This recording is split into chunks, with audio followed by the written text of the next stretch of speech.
On DJ.com. So here we go for another short video.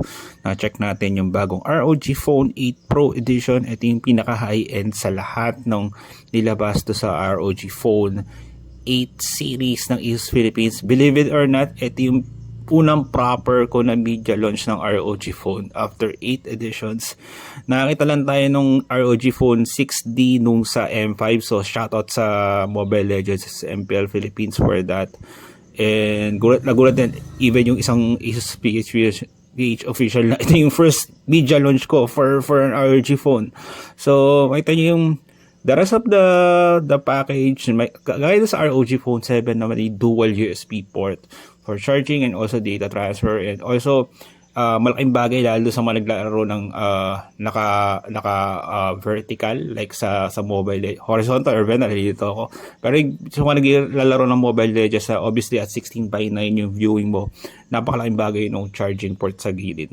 So this one, ito yung ROG Phone 8 edition, 24 gigs RAM and 1 terabyte of storage. So napakaraming games na may ilalagay mo on this one. And syempre dahil ROG phone to, it's ROG UI based on Android 14. So marami kang magagawang gestures.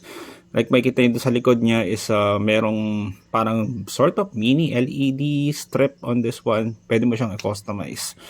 And syempre excited din ako dito kasi ito yung first or isa sa mga phones ng ASUS smartphone in general na merong Sony IMX890 sensor, which is it gives more respect lalo sa mga previous na mga ROG phones and karamihan ng mga gaming smartphones na flagship.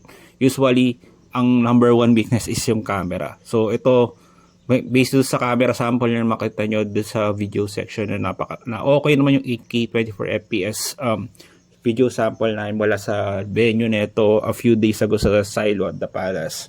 So chinek din namin yung zoom. It's the 8K 24 fps na kaya niya up to 4x.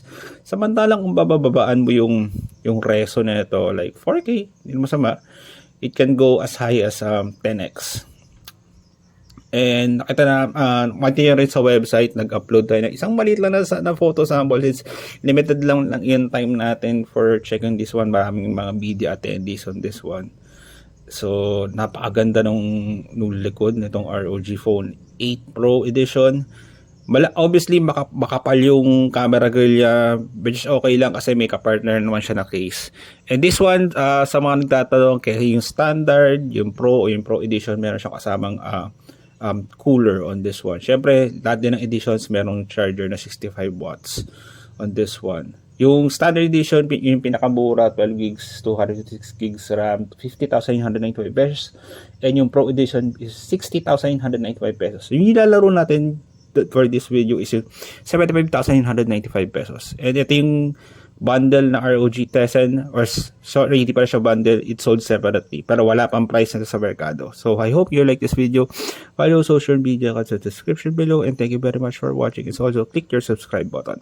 This is Ron from RonDJ.com. Thank you very much for watching. RonDJ.com. So